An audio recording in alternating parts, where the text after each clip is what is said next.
পরম দয়াল পরম প্রেমময় শ্রী শ্রী ঠাকুরের শ্রীচরণে আমার প্রণাম। পরম আরাধ্যা জগজ্জননী শ্রী শ্রী বড়মার শ্রীচরণে আমার প্রণাম। পরম পূজ্যপাদ শ্রী শ্রী বরদার শ্রীচরণে আমার প্রণাম। ব্রহ্মমার্গ প্রদর্শকং প্রেম ভক্তি বিনায়কম শান্তি স্বস্তি বিধায়কম আচার্যং প্রবরং নওমি। উপস্থিত সকলকে, দাদা মায়েদেরকে আমার আনন্দিত জয়গুরু ও প্রণাম।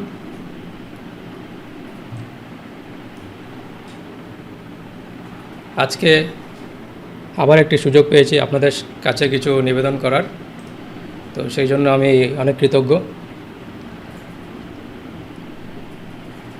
তো আজকে যে প্রসঙ্গে কথা বলবো সেটি হচ্ছে, আমরা যে শুনতে পাই যে পরমপিতা ঠাকুর বলতেন যে পরমপিতা মানে পরমপিতা আমাকে যা দেখায় আমি তা দেখি, পরমপিতা আমাকে যা বলায় আমি তা বলি। তো এই পরমপিতাটা কে হন? তো এই জিনিসটা নিয়ে আজকে আপনার সামনে কিছু আমি তুলে ধরতে চাই।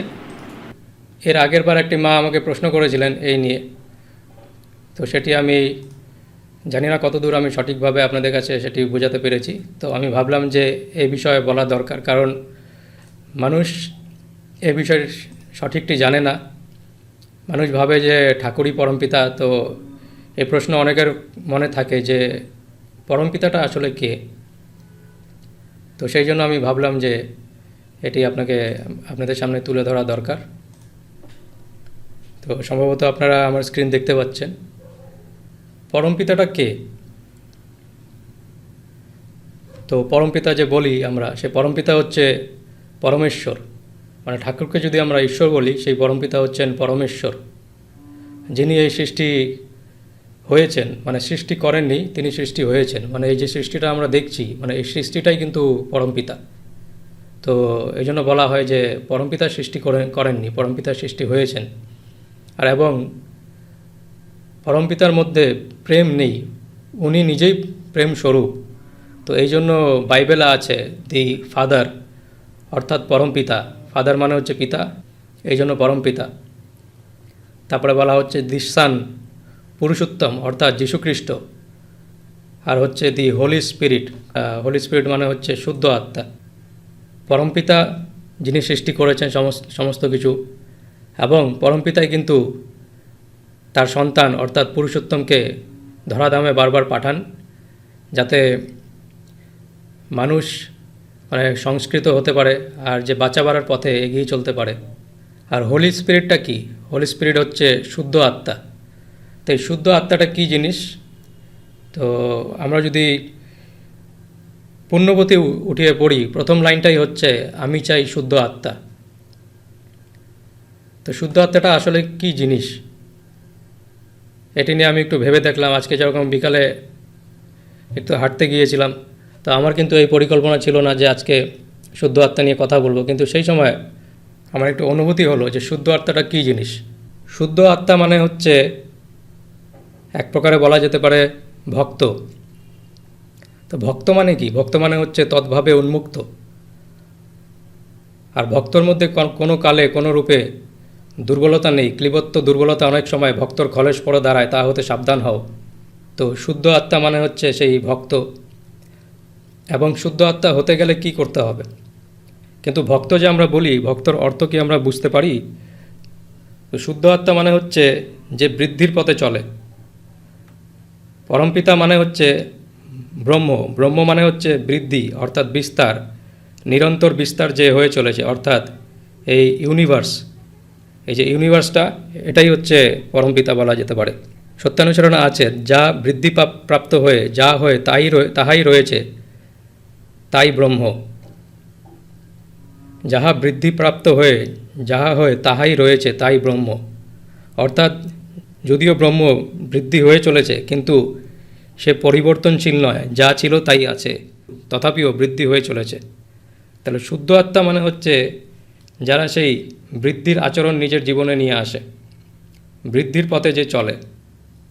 আর যে মুহূর্তেই আমরা সেই সংকল্প নিই যে আমরা সেই বৃদ্ধির পথে চলব, আর আমরা নিজেকে সেই পরমপিতার কাছে সারেন্ডার করি, তখনই কিন্তু আমরা সেই শুদ্ধ আত্মাতে রূপান্তরিত হই, বা সেই যাত্রা আমাদের শুরু হয়। আর তখনই কিন্তু পরমপিতা আমাদের দায়িত্বভার গ্রহণ করেন। তোমার যাহা কিছু আছে সবই যখন তোমার ইষ্ট আদর্শ বা গুরুতে সার্থক হওয়ার উন্মাদনায় আপ্রাণ হইয়া উঠিবে, নির্ভরতা তখনই তোমায় অভিবাদন করিবে। তো এটাই আছে, বিশ্বাস, নির্ভরতা ও আত্মত্যাগ, এই তিনটি বীরত্বের লক্ষণ। চলার সাথেই বাণী সংখ্যা 110, যে নির্ভরতা মানে আমাদের সমস্ত কিছু যখন আমরা ইষ্টের সমর্পণ করি তখনই আমরা কিন্তু এই নির্ভরতাটা আমাদের ভিতরে আসেই, আর এটাই হচ্ছে শক্তি আসার একটি লক্ষণ। তো যে মুহূর্তে আমরা এই সংকল্প নিই যে আমরা ইষ্টপথে চলব, আর ইষ্টপথে চলা মানে নিজের ভিতরে কোনো দুর্বলতা না রাখা, কোনো পিছটান যাতে না থাকে। এই প্রসঙ্গে ঠাকুরের একটি বাণী আছে, এটি গীতার বাণী। ঠাকুর কিন্তু এটি আলোচনা প্রসঙ্গে বিভিন্ন জায়গায় বারবার কথা বলেছেন। ময়ি সর্বাণি কর্মাণি সন্ন্যাসধ্যাত্মা চেতসা নিরাশী নির্মমো ভূতবা যুদ্ধস্য বিগত জ্বর। অর্থাৎ আমার উপরে সর্বকিছু, সব কিছু আমার উপরে তুমি নির্ভর করে তুমি কাজ করে যাও। এটি শ্রীকৃষ্ণ অর্জুনকে বলেছিলেন যে সব কিছু আমার উপরে তুমি নির্ভর করে তুমি কিন্তু নিরাশী নির্মম হয়। আমরা যে কথাটা শুনি যে নিরাশী নির্মম, লোকটি খুব নিরাশী, খুব নির্মম, তো নিরাশী নির্মম হয়ে কাজ করে যাও। তো এভাবেই কিন্তু ঠাকুর আমরা চেয়েছিলেন যে আমরা এগিয়ে চলি, আর এটাই হচ্ছে কিন্তু সেই শুদ্ধ আত্মার লক্ষণ। ঠাকুরের কাছে অনেক শুদ্ধ আত্মা এসে তারা কিন্তু কান্ত যে ঠাকুর জন্মগ্রহণ করতে পারছি না। আর এই যে কলিযুগে যেই আত্মারা পোকামাকড়ের রূপে জন্মগ্রহণ করার কথা, তারা কিন্তু মানব দেহে জন্মগ্রহণ করছে। আর যেই শুদ্ধ আত্মারা মানব দেহে জন্মগ্রহণ করার কথা, তারা কিন্তু সেই জন্মগ্রহণ করার জন্য সেই উপযুক্ত সেই মাতা পিতা পাচ্ছে না। তো সৃষ্টির শুরুতে আমরা যখন বাইবেল পড়ে দেখি, সেই সময় অ্যাডাম অ্যান্ড ইভের কথা বলা আছে বাইবেলে। এটা কিন্তু বাস্তব কথা। আমাদের হিন্দু গ্রন্থ মতে সপ্তঋষির কথা বলা আছে। আর এবং কি একটি বই আছে, সেটি বাল গঙ্গাধর তিলকের লেখা, the Arctic Vedas of the north, এরকম কিছু নাম। তো সেটিতে বলা হয়েছে যে 1,00,000 বছর আগে সেই সপ্তঋষিরা এক্সপেরিমেন্ট করে খুব সুন্দর একটি মানব জাতি সেখানে নির্মাণ করলেন। তো তারা ছিল শুদ্ধ আত্মা। তো সৃষ্টির শুরুতে, বা এটা বলা যেতে পারে যে মানব ইতিহাসে যখন সেই শুরু হয়, তারা আমাদের যে অস্তিত্ব ছিল সেটা কিন্তু ঈশ্বর স্বরূপ ছিল। আমাদের ভিতর কিন্তু অনেক গুণ ছিল, তাকে অন্য একটি ভাষায় বলা যায় হংস। তো সেই হংসর স্বরূপ আমরা ছিলাম। সেইখান থেকে আস্তে আস্তে আমরা পতিত হতে লাগলাম। বাইবেলে এই প্রসঙ্গটি এইভাবে দেওয়া আছে যে সেই অ্যাডাম আর ইভ, তাদেরকে বলা হয়েছিল যে তোমরা কিন্তু এই ফলটি খাবে না। তারা সেই ফলটি গ্রহণ করল। অর্থাৎ সেই সময় মানব জীবন এমন ছিল যে তাদের কোনো আহার্য বস্তুর প্রয়োজন পড়তো না। সেই সপ্তঋষিরা, সেই সায়েন্টিস্টরা এক্সপেরিমেন্ট করে যে মানব পৃথিবীতে এনেছিল, তাদেরকে কিন্তু কোনো আহার্য বস্তু খাওয়ার প্রয়োজন পড়তো না। কিন্তু তারা লোভে পড়ে সেই আহার গ্রহণ করতে গিয়ে যে দেখি এটা কী জিনিস, সেইখান থেকে তাদের কিন্তু অবনতি শুরু হয়। অর্থাৎ বিবর্তন যদি বলি, তার উল্টোটা ডিভলিউশন। এই প্রসঙ্গে একটি ছোট কথা বলি যে আমি যখন 11 বছর বয়স ছিল আমার, সেই সময় আমি ভাবতাম যে ঈশ্বরই হচ্ছে সব নষ্টের মূল। কারণ মানুষ যে দুঃখ কষ্ট পায় তা কিন্তু ঈশ্বরের জন্য। ঈশ্বর চাইলেই কিন্তু মানুষকে খুব ভালো রাখতে পারে। এই যে সব দুনিয়ায় যে দেখতেছি আমরা, সব অন্যায়, ব্যভিচার, এগুলো সব ঈশ্বরের জন্যই।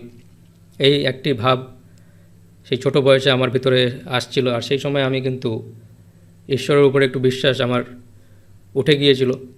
পরবর্তীতে কিছু অনুভূতির দ্বারা আমি যখন 13-14 বছর বয়স, অর্থাৎ 3-4 বছর বাদে, তখন কিন্তু আমার অনুভূতির একটু পরিবর্তন হয়।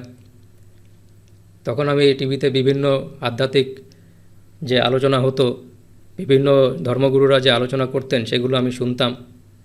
আমি 1টি বছর নিরামিষ খেয়ে সেই সময় 13-14 বছর বয়সে আমি সেই সময় নিরামিষ খেয়ে থাকার চেষ্টা করেছি। সেই সময় আমার দীক্ষা হয়নি, আমার দীক্ষা হয়েছে 27 বছর বয়সে।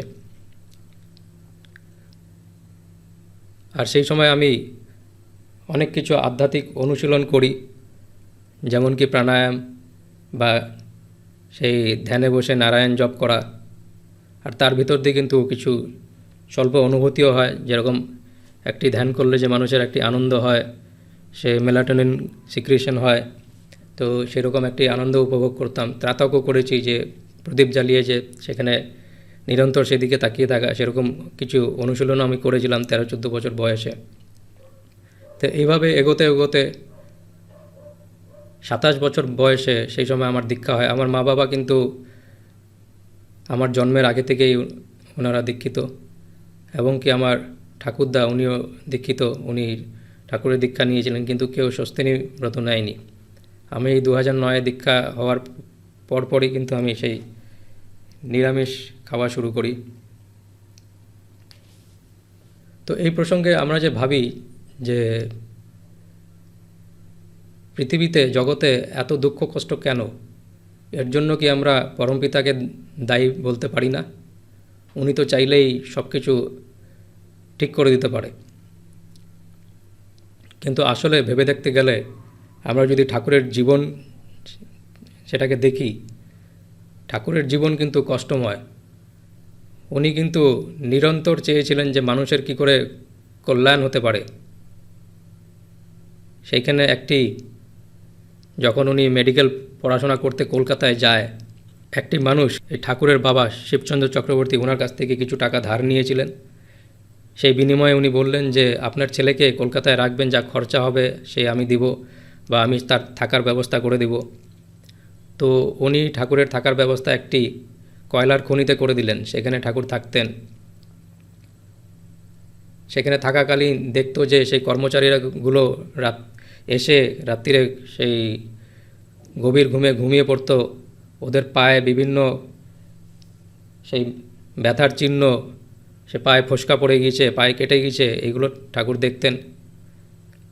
আর ঠাকুর কী করতেন, যেহেতু ঠাকুর ওষুধের পড়াশোনা করছিলেন, মেডিকেল পড়াশোনা করছিলেন, ঠাকুর ওষুধ নিয়ে এসে ওদের পায়ে লাগিয়ে দিত। আর ওরা যেহেতু এত গভীর ঘুমে থাকতো, ওরা কেউ টের পেত না, এবং ওদের যে সেই ময়লা কাপড় জামা সেগুলো বাইরে নিয়ে গিয়ে কস্টিক সোডা দিয়ে সেগুলো কেচে পরিষ্কার করে মেলে দিতেন।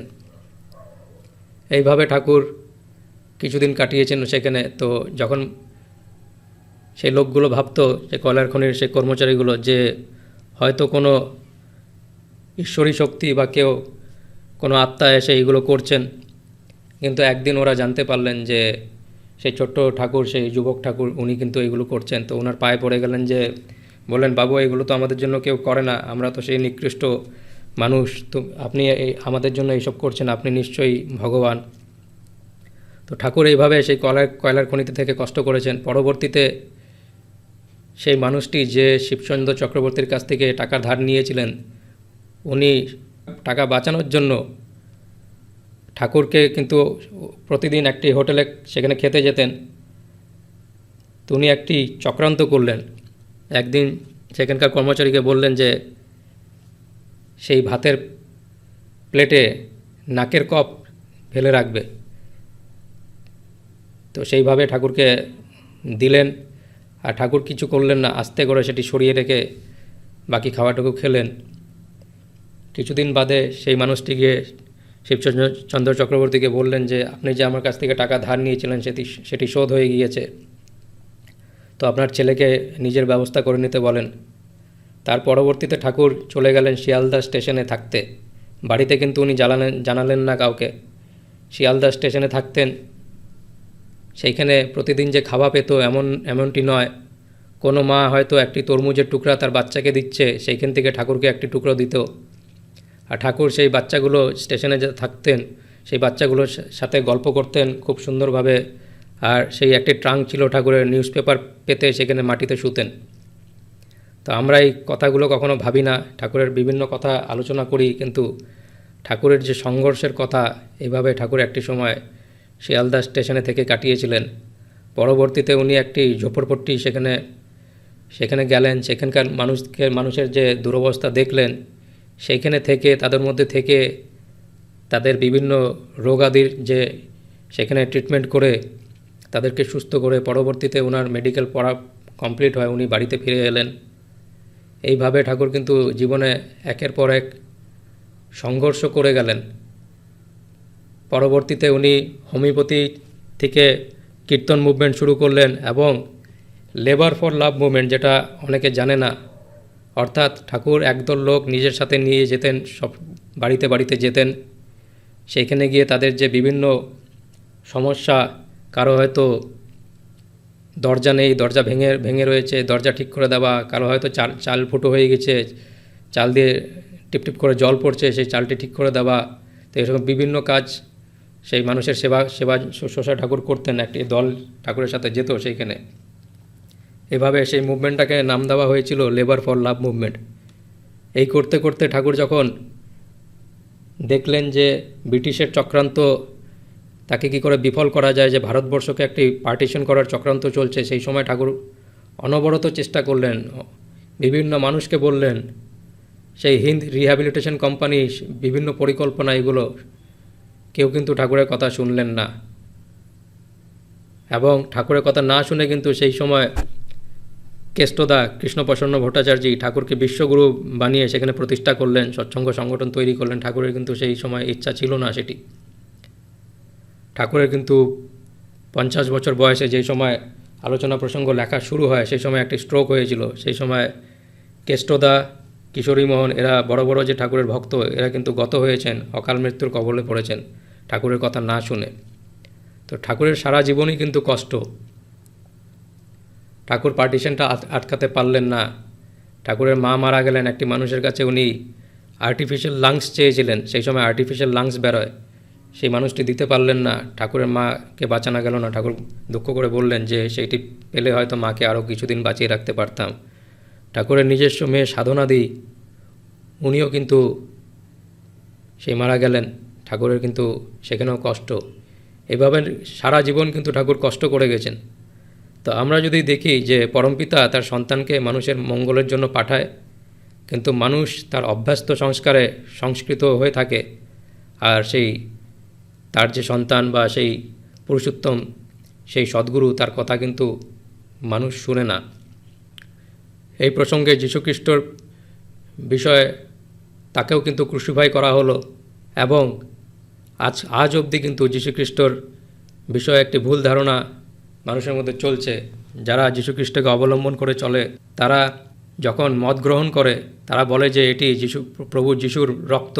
যীশুখ্রিস্ট বলে গিয়েছিলেন যে তোমরা যদি মদ গ্রহণ করো, তাহলে ভাববে যে তুমি আমার রক্ত পান করছো, আর তোমরা যদি মাংস খাও, তাহলে ভাববে যে তুমি আমার দেহের মাংস খাচ্ছ।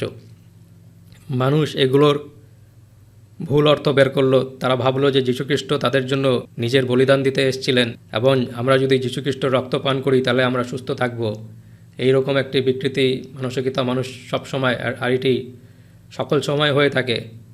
যে কোনো পুরুষোত্তম আসুক, মানুষ কিন্তু তাকে অবহেলা করে আর তাকে দুঃখ কষ্ট দেয়।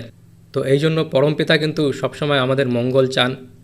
আর যখন এই জিনিসটি আমরা একবার বুঝে যাই, আমাদের হৃদয়ে কিন্তু সেই সময় একটি সবলতা আসে।